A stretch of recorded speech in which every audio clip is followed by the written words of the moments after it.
As the coronavirus continues to spread across China, other nations around the world are starting to increase their precautions. Just a short while ago, British Airways said it was suspending all flights to and from mainland China. That comes after the British government advised against all but essential travel to China. And Indonesia's Lion Air has also just said it's suspending its flights. Other airlines, including United Airlines, Air Canada and Cathay Pacific Airways, have cancelled some flights to China, although in some cases it is because of a lack of demand. Here's travel journalist Simon Calder. Flights went out normally to Beijing to Shanghai yesterday. They are now on their way back. The flight from Beijing due in at 3 o'clock at Heathrow this afternoon. The flight from Shanghai slightly behind it. They're both over Siberia at the moment. They will have all the normal passengers who were booked on those flights, but they will also have, crucially, the crew who flew out yesterday. And everybody else who was booked on flights from tomorrow onwards from Beijing and Shanghai will now be trying to find alternative routes. Well, the official figures from China show how the virus is continuing to spread. The number of confirmed fatalities rose by 26 to 132 as of Wednesday morning. Almost all of those deaths are in Hubei province, where the virus was first discovered. And there was also a sharp increase in the number of confirmed infections, up by almost a third to stand at just under 6,000. Well, here's what the Chinese officials had to say at a news conference in Beijing just a short time ago. We are now in the critical period of the prevention of this epidemic. We need to control the potential source of virus.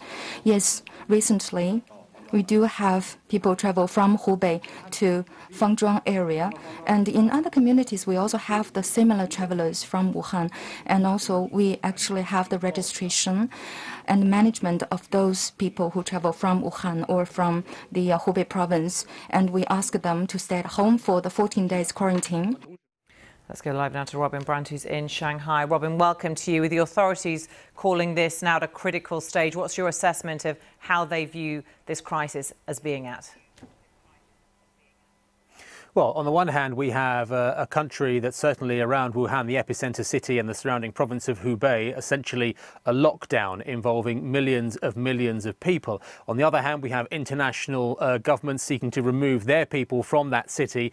At the same time, airline companies restricting, some of them going even further and completely suspending flights in and out of the country. They say that's because they need to protect their passengers and their staff, but also, as I think you've alluded to, obviously the demand for seats on flights now, given the change in advice in the US, the change in the UK, is going to absolutely plummet.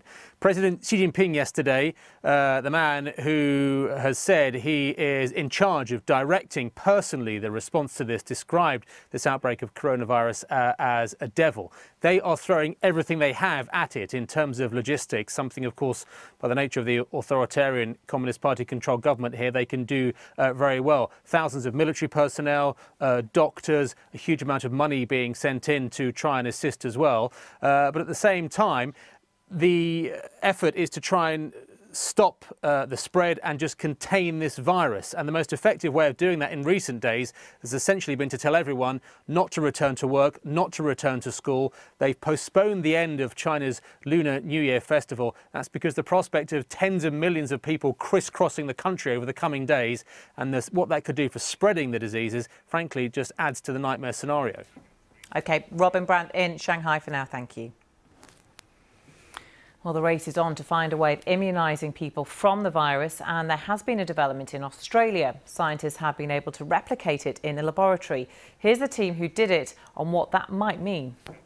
Yeah, it all feeds into the global health response and for a public health initiative, and it's a really important component in that because no virus has appeared to come out of China yet, and it appears that other people have had difficulty growing.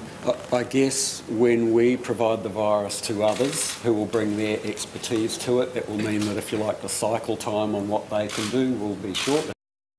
Well, Australia has also announced that it will quarantine suspected cases on Christmas Island, which is better known for being the place which houses migrants while their claims to stay in Australia are assessed. Let's go live now to Sydney and our correspondent Shaima Khalil. Shaima, welcome to you. What's reaction there been to these people being quarantined on Christmas Island?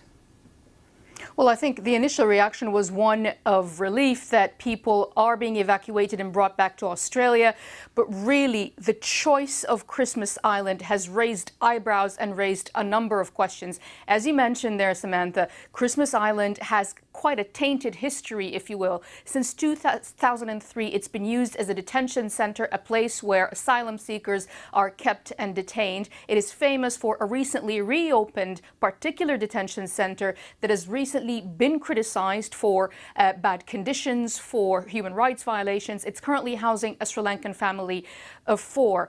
This detention center is going to be quarantine zone, if you will. And upon hearing that, many have raised the question of why is it that 600 Australians, including 100 children that traveled with their families to celebrate the Lunar Year, instead of being brought to hospitals in mainland China, why are they being brought to Christmas Island, about 2,000 kilometers from the mainland? It's actually closer to Indonesia than it is to Australia mainland. The other thing is if it's a place that's been criticized for bad conditions in the past, why is it suddenly deemed okay for people to be there, to be quarantined for 14 days? Is there going to be adequate guards, adequate medical facilities? All of these are questions that the Prime Minister has not answered.